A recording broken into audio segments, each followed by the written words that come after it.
Study IQ IAS, अब तैयारी हुई अफोर्डेबल।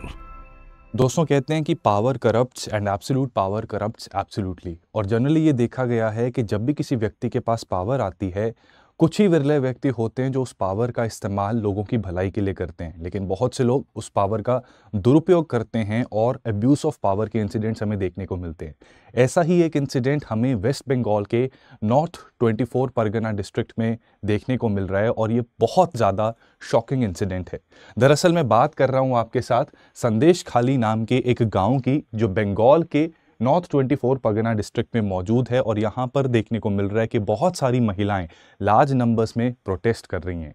आखिर ये प्रोटेस्ट किसके लिए है, क्या इसके पीछे कारण है और क्यों सरकार एक तरीके से चुप्पी साध के बैठी हुई है, ये सारे मुद्दे हम डिस्कस करेंगे। और यहाँ पर तृणमूल कांग्रेस का एक लीडर का नाम सामने आ रहा है जिसके ऊपर बहुत ज़्यादा संगीन आरोप लगे हैं। तो ये सारी चीज़ें आज की इस वीडियो में हम आपके साथ डिस्कस करने जा रहे हैं।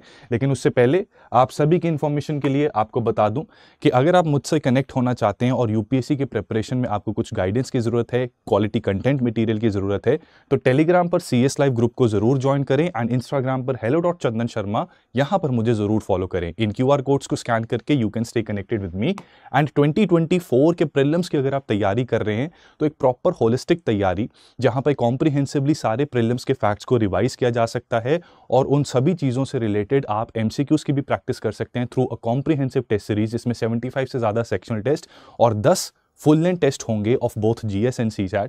तो यहाँ पर आप SIP प्लस स्टडी IQ का ज्वाइन कर सकते हैं। CS लाइव कोड लगा के आपको इस कोर्स पे मैक्सिमम डिस्काउंट मिल जाएगा और पूरा सिलेबस 29 अप्रैल तक कंप्लीट हो जाएगा पूरी तरह। अब हम फोकस करेंगे हमारे इस मुद्दे पर, और यहाँ पर संदेश खाली में एक लोकल गुंडे के नाम के बारे में बात की जा रही है और अनफॉर्चुनेटली ये TMC के लीडर भी कहे जा रहे हैं। ठीक है, तो यहाँ पर बात ऐसा है कि जिस व्यक्ति की मैं बात कर रहा हूँ वो है शेख शाहजहां, पॉपुलरली भाई के नाम से भी इनको जाना जाता है अपनी लोकेलिटी में। और इसमें कहानी कुछ इस प्रकार की है कि 5 जनवरी से ये पूरा सिलसिला स्टार्ट हो जाता है। दरअसल एक राशन डिस्ट्रीब्यूशन के स्कैम के केस में, हालांकि इन पे आरोप तो बहुत सारे हैं, लेकिन most recently ration distribution scam के केस में इनके ऊपर एनफोर्समेंट डायरेक्टोरेट का एक छापा पड़ने वाला होता है। कॉन्सिक्वेंटली ED की एक टीम संदेश खाली गांव में जाती है इनके घर पे छापा मारने के लिए, लेकिन इनके गुंडे ED को रोक लेते हैं to discharge their official duties. इनके साथ असॉल्ट भी होता है ED ऑफिशियल्स के साथ, लेकिन किसी तरह ये ED ऑफिशियल्स बच के भाग जाते हैं। लेकिन जब शेख शाहजहां को यह पता लगता है कि लॉ इन्फोर्समेंट एजेंसीज उनके पीछे हैं, ठीक है, अपने इलाके के ये जिला परिषद के मेंबर भी हैं, लेकिन जब पता लगता है कि सेंट्रल गवर्नमेंट की लॉ एजेंसीज इनके पीछे पड़ी हुई हैं, तो इनको जो सबसे वायबल ऑप्शन लगती है वो यही है कि भाग लिया जाए, फरार हो लिया जाए। ठीक है, तो तब से ये फरार बैठे हुए हैं। अब इनके फरार होने के बाद इनका जो होल्ड है अपने इलाके पर और जो इनका एक तरीके का डर है अपने इलाके पर, वो डेफिनेटली कमजोर पड़ जाता है। राइट, सो कॉन्सिक्वेंटली बहुत सारी महिलाएं खासकर और बहुत से लोग from schedule caste community of संदेश खाली विलेज ये बाहर निकल के आ रहे हैं और इन्होंने शेख शाहजहां के ऊपर कई सारे आरोप लगाए हैं। जिसमें से एक आरोप ये जो सबसे सीरियस है वो ये है कि जबरदस्ती लोगों की जमीन को शेख शाहजहां हथियाते थे। राइट, वहां पर प्रॉन कल्टीवेशन करते थे। प्रॉन कल्टीवेशन क्या होता है कि मछली की तरह होता है, इसको हींग मछली भी कहा जाता है। राइट, इनके लोगों के जमीन को जबरदस्ती जबरन एक्वायर करके वहां पर प्रॉन कल्टीवेशन होती थी और यहां तक कि शेड्यूल कास्ट कम्युनिटी की महिलाओं के साथ यौन शोषण भी होता था। यहां पर महिलाओं की रिपोर्ट्स आ रही हैं। Right, many women have come forward और अपनी आइडेंटिटी को रिवील ना करते हुए अपनी सेफ्टी और सिक्योरिटी के लिए ही यहां पर इन्होंने बताया है कि तृणमूल कांग्रेस के लोग और शेख शाहजहां के गुंडे ये क्या करते थे, घरों में जा जाकर चेकिंग करते थे, सर्वे करते थे कि किस घर में खूबसूरत युवती है। ये युवती कोई भी हो सकती है, किसी की बहन, बेटी, बीवी, और इनको अगवा करके पार्टी ऑफिस ले जाते थे जहां पर पूरी रात उनके साथ शोषण हो जाता था जब तक इन गुंडों की हवस बुझ नहीं जाती थी। बहुत ज्यादा सीरियस आरोप है और ये सीरियस आरोप अब पूरी नेशनल मीडिया की अटेंशन भी गेन कर रहा है। यहां तक कि वेस्ट बंगाल के गवर्नर भी अब एक्टिव हो गए हैं एंड सरकार के ऊपर, लोकल गवर्नमेंट यानी स्टेट गवर्नमेंट के ऊपर वहां प्रेशर बन रहा है। लेकिन बात यह है कि आखिर ये शेख शाहजहां है कौन? ठीक है, क्योंकि हो सकता है उनके अपने इलाके में डेफिनेटली लोग इनको जानते होंगे, लेकिन हमें इनके बारे में इस इंसिडेंट से पता लग रहा है। तो let us try to see a little backdrop of this person who is called as Sheikh Shahjahan. 42 साल की इनकी उम्र है, भाई के नाम से इनको पॉपुलरली जाना जाता है और बड़ी ही कंट्रोवर्शियल फिगर हैं। कुछ लोगों के लिए ये मसीहा भी माने जाते हैं, लेकिन बहुत से लोगों के लिए ये आतंक का कारण भी है, ठीक है, भय का कारण भी है। कहा जाता है कि इन्होंने जब ये छोटे थे तो एक छोटे से मछुआरे के रूप में इन्होंने अपना जिंदगी गुजारने का काम शुरू किया और थोड़ी देर के बाद ईंटों के भट्टों में भी काम करना स्टार्ट कर दिया इन नॉर्थ 24 परगना डिस्ट्रिक्ट। उसके बाद 2004 में ईंटों के भट्टों के अपने इलाके के ये यूनियन लीडर बन गए। यूनियन लीडर बनने से जो इनको दबदबा आया, वहां से ऑब्वियसली इस तरह के लोगों को पॉलिटिकल पार्टीज भी ढूंढती हैं, बिकॉज कुछ ऐसे लोकल लीडर्स अगर हों तो लोगों का सपोर्ट लेना थोड़ा आसान बन जाता है। Consequently communist party of India Marxist unit के साथ इनका संपर्क होता है और उनके लिए ये काफी इंपॉर्टेंट बन जाते हैं और उनका एक आशीर्वाद कह लीजिए इनके सिर पे रहता है, राइट। अब वेस्ट बंगाल में पॉलिटिक्स ऐसी हैं कि time to time leaders change होते रहते हैं, लेकिन central leadership in West Bengal भले ही चेंज होती गई हो, सीपीआई में भी टर्मोइल रहा हो, लेकिन शेख शाहजहां ने अपना दबदबा और अपना आतंक कायम करके रखा। 2012 में ये तृणमूल कांग्रेस के संपर्क में आते हैं और बहुत जाने माने लीडर्स के साथ ही काम करते हैं, जैसे कि मुकुल रॉय जो तृणमूल कांग्रेस के नेशनल जनरल सेक्रेटरी भी रह चुके हैं, एंड ज्योति प्रियो मलिक जो नॉर्थ 24 परगना डिस्ट्रिक्ट के डिस्ट्रिक्ट हेड थे ऑफ तृणमूल कांग्रेस। मलिक के ये काफी क्लोज हो जाते हैं और इसी क्लोजनेस के चलते ये ग्राम पंचायत के इलेक्शंस लड़ते हैं और डिप्टी हेड बन जाते हैं ऑफ सारबेरिया अग्रहाती ग्राम पंचायत। और धीरे धीरे अब इनके पास पॉलिटिकल पावर भी आ रही है, भले ही एमएलए या सेंट्रल लेवल की जैसे पॉलिटिकल पावर होती है वैसी तो नहीं है, लेकिन अपने इलाके में जो बिना इस पावर के जो गुंडई थी अब वो और ज्यादा बढ़ने के चांसेस हैं, राइट। और देखो ये बड़ा ही सब्जेक्टिव है कि किस तरीके से इनको देखा जाए, क्योंकि कई रिपोर्ट्स ये भी कह रही हैं कि बहुत से फैमिली डिस्प्यूट्स को भी इन्होंने रिजॉल्व करने की कोशिश की है और नॉर्थ 24 परगना डिस्ट्रिक्ट यानी कि पर्टिकुलरली अगर हम संदेश खली गांव की बात करें तो वहां पर किसी का भी कोई लफड़ा होता था तो जो गो टू पर्सन था, यानी कि जो व्यक्ति इस लफड़े को सुलझा सकता है, वो कौन था? शेख शाहजहां, राइट। तो यहां पे इससे ये काफी ज्यादा पॉपुलर हो रहे हैं। लेकिन 5 जनवरी के इंसिडेंट्स के बाद जब ये फरार हो गए हैं तो विमेन ऑफ दैट एरिया, संदेश खली एरिया, वो बहुत ज्यादा प्रोटेस्ट में आ रही हैं और यहां पर बैम्बू स्टिक्स, ठीक है, आप देख सकते हैं इमेजेस में भी कि बांस की लकड़ियों को लेकर ये प्रोटेस्ट कर रहे हैं, ठीक है, काफी बड़े नंबर्स में ये आ रहे हैं और लोकल पुलिस स्टेशंस को घेर कर इन्होंने डिमांड की है कि शेख शाहजहां और उनका एक बहुत ही क्लोज एड शिवा प्रसाद हाजरा, इनको अरेस्ट किया जाए, ठीक है।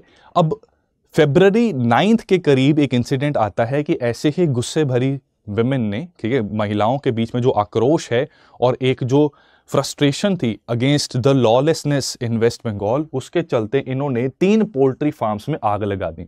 इन महिलाओं की एक्सप्लेनेशन या इन महिलाओं की जस्टिफिकेशन ये थी कि ये 3 पोल्ट्री फार्म्स उस जमीन पर बने हैं जिनको जबरन इनसे हथियाया गया था और शेख शाहजहां का इसमें एक बहुत बड़ा हाथ था। जब ये इंसिडेंट हुआ कि 3 पोल्ट्री फार्म्स में आग लगी, तो तब जाकर नेशनल मीडिया और वेस्ट बंगाल की जो सेंट्रल लीडरशिप है, टॉप लीडरशिप है, वहां तक भी ये बात पहुंच गई। सो मच सो दैट कि यहां के जो गवर्नर साहब हैं, that is CV Ananda Bose, ये केरला के दौरे पर थे। इन्होंने अपने दौरे को कट शॉर्ट किया और इमीडिएटली डिसाइड किया कि संदेश खली में जो भी माहौल चल रहा है उसको समझने की कोशिश करें और एक रिपोर्ट तैयार करके केंद्र सरकार को इन्फॉर्म किया जाए, सो दैट जो भी नेसेसरी सपोर्ट मिल सकता है फ्रॉम द सेंट्रल गवर्नमेंट वो मिल जाए, राइट। और जो भी इनजस्टिस हो रहा है उसको भी सही किया जाए, लॉ एंड ऑर्डर मेंटेन किया जाए, राइट। तो यहां पर जब इन्होंने महिलाओं से ग्राउंड लेवल पर जाके बात की, इंटरैक्ट किया, तो इनको पता लगा कि जो सिचुएशन है वो बहुत ज्यादा चौंका देने वाली, राइट, बहुत ही ज्यादा दुखद और इंसान को अंदर से हिला देने वाली सिचुएशन है। जो रिपोर्ट्स मिल रही थी, राइट, वो अंदर से सबको हिला देने वाली सिचुएशन है। आप खुद समझिए कि नॉर्मल आम लोग रह रहे हैं, सबके घरों में बहन बेटियां होती हैं, अब ऐसे गुंडे आकर उनको उठा ले जाएं, राइट, और जबरन उनका शोषण करें, तो ये स्थिति, ये लॉलेसनेस की अति है, right, and something has to be done. इन्होंने एक रिपोर्ट तैयार की और रिपोर्ट में इन्होंने ये मेंशन किया कि यहाँ के लोकल महिलाओं की खासकर ये डिमांड है कि एक स्पेशल टास्क फोर्स का या फिर स्पेशल इन्वेस्टिगेशन टीम का निर्माण किया जाए, जिससे कि ये जितनी एलिगेशंस हैं इस पर जांच हो और जो भी अपराधी हैं, जो भी कॉन्विक्ट्स हैं, जिन्होंने भी ये गलत काम किया है, उनको सजा सुनाई जाए, राइट। अब जब ये सारी स्थिति हो रही है तो डेफिनेटली वेस्ट बंगाल की स्टेट एडमिनिस्ट्रेशन के ऊपर भी काफी सारे सवाल बन के आ जाते हैं, राइट। तो स्टेट एडमिनिस्ट्रेशन क्या कर रही है? तो गवर्नर साहब की इस ट्रिप ने स्टेट एडमिनिस्ट्रेशन के ऊपर एक बहुत बड़ा क्वेश्चन मार्क लगा दिया, और इस क्वेश्चन मार्क का आंसर करने के लिए माननीय मुख्यमंत्री वेस्ट बंगाल के, इन्होंने कहा है कि जो भी रिस्पॉन्सिबल हैं उनको हमने जेल में डाल दिया है, सिचुएशन को हम बहुत क्लोजली मॉनिटर कर रहे हैं, और जो भी जरूरी स्टेप्स लेने की आवश्यकता है वो हम लेंगे। अब वेस्ट बंगाल की पुलिस ने क्या किया? आपको लगेगा कि शायद जो शेख शाहजहां हैं, इनके ऊपर एलिगेशंस लगी, शायद इनको अरेस्ट कर लिया गया है, जिनकी डिमांड भी बेसिकली की जा रही है, बट नहीं, एक्चुअली ऑपोजिशन के 2 लीडर्स को अरेस्ट कर लिया गया है by West Bengal police, right. ये कौन है? सीपीआई मार्क्सिस्ट के एमएलए संदेश खली नृपदा सरदार, ठीक है, मार्क्सिस्ट के जो एमएलए हैं, सीपीआई मार्क्सिस्ट के एमएलए फ्रॉम संदेश खली, नृपदा सरदार, और बीजेपी के एक लीडर विकास सिंह, इनको अरेस्ट कर लिया गया है, ठीक है। इनके ऊपर एलिगेशंस थी कि ये भीड़ को या लोगों को भड़का रहे हैं, तो उन एलिगेशंस के चलते इन्हें अरेस्ट कर लिया गया है, और पुलिस ने प्रोहिबिटरी ऑर्डर्स, जहां पे मूवमेंट रिस्ट्रिक्ट हो जाती है, संदेश खली में इसको लागू कर दिया है। इसी की वजह से जब leader of opposition in West Bengal legislative assembly, that is Suvendu Adhikari, वो संदेश खाली विजिट करने जा रहे थे, तो उनको रोक लिया गया। यहां तक कि बीजेपी के national president in West Bengal Sukanta Majumdar, इनके साथ पुलिस की मुठभेड़ भी हुई, जिसकी वजह से सुकांता मजूमदार, एक नेशनल पार्टी के, ठीक है, यहाँ मेन ऑपोजिशन पार्टी जो वेस्ट बंगाल में है, उनके जो वेस्ट बंगाल के प्रेसिडेंट हैं, ठीक है, तो उनको ऐसी चोट लगना इस मुठभेड़ में ये बड़ी बात है, और इन क्लैशेस की वजह से ये हॉस्पिटल में हैं, इनकी इंजरीज की ट्रीटमेंट चल रही है। तो situation is not so normal, भले ही इसको क्लोजली मॉनिटर कर लिया जाए, लेकिन सिचुएशन नॉर्मल नहीं है। इस सब इंसिडेंट के बाद वेस्ट बंगाल की एडमिनिस्ट्रेशन ने ये जस्टिफिकेशन दी है कि हमने 10 सीनियर आईपीएस ऑफिसर्स की लीडरशिप के अंडर एक कमिटी, एक पैनल बनाया है, जो ये सारी की सारी एलिगेशंस के ऊपर जांच पड़ताल करेंगे और अपनी रिपोर्ट सबमिट करेंगे। लेकिन साथ ही साथ होना ये चाहिए कि जो भी सिचुएशन चल रही है वो ट्रांसपेरेंटली लोगों तक उसके बारे में वो इंफॉर्मेशन पहुंचाई जाए, बट ऐसा हो नहीं रहा। क्यों?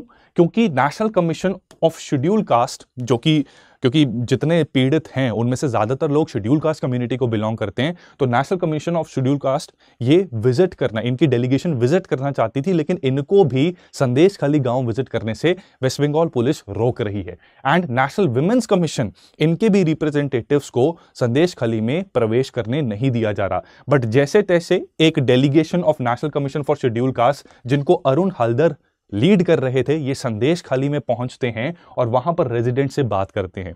बात करने पर पता लगता है कि आरोप बहुत ज्यादा सीरियस हैं, और जो आप बीती इन्होंने इन लीडर्स को बताई, ठीक है, अरुण हल्दर की टीम को बताई, वो काफी ज्यादा रूह को कंपा देने वाली सिचुएशन है। ये सिचुएशन से इवन जुडिशरी भी एक ब्लाइंड आई नहीं रख सकती। जुडिशरी भी इस सिचुएशन से वाकिफ है, एंड कॉन्सिक्वेंटली कलकत्ता के हाई कोर्ट ने सेक्शन 144 को रिवोक किया था। दरअसल सेक्शन 144 को इंपोज किया जाता है जब आप बहुत ज्यादा भीड़ को इकट्ठा नहीं होने देना चाहते, राइट। तो इस तरह की सिचुएशन में कई बार एडमिनिस्ट्रेशन, कई बार ऐसा होता है कि मिसयूज भी हो जाता है ऐसी प्रोविजन का, कि ऑपोजिशन लीडर्स को इलेक्शंस का माहौल चल रहा है, कुछ भी हो सकता है, वायलेंस भी भड़काई जा सकती है, या बहुत सी पॉसिबिलिटीज होती हैं। तो एडमिनिस्ट्रेशन कई बार सेक्शन 144 इंपोज कर देते हैं, जो कि एक तरीके का एक ब्लैंकेट बैन है कि इन जनरल ही कोई ज्यादा नंबर्स में सड़कों पर नहीं इकट्ठा हो सकता, 3 से ज्यादा लोग सड़क पे इकट्ठे नहीं हो सकते, ठीक है।